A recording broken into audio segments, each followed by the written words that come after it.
In this video, I'll show you how you can take a screenshot with the snipping tool on Windows. So let's say, for example, I really like the way this room has been decorated and I want to send a screenshot. So how would we do it? So first we need to open up the search window on Windows 11, and you can do this on any laptop. Now what I recommend you do is just type in snipping tool, and this is what I always do, just type in SNI and it should come up. Here we are, we're on the snipping tool. So go ahead and open that and make sure it's selected as the photo icon and not the video.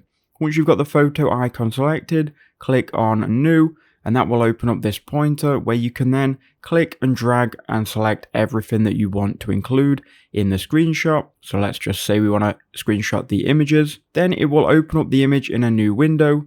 You can then enlarge this image. Now this image will now be copied to the clipboard. If you wanted to make sure it's copied, you can click here and do so. If you wanted to save this image, you can click on the save icon in the top right hand corner. By doing so, it will then open up your file explorer and you can then give it a name and choose a location. If at any point you wanted to annotate or highlight anything, you can do that with these tools here, and you can then create a new snip by clicking new, and it will remove the old one and allow you to create a new one. That's how you do it. I hope that video helped you out.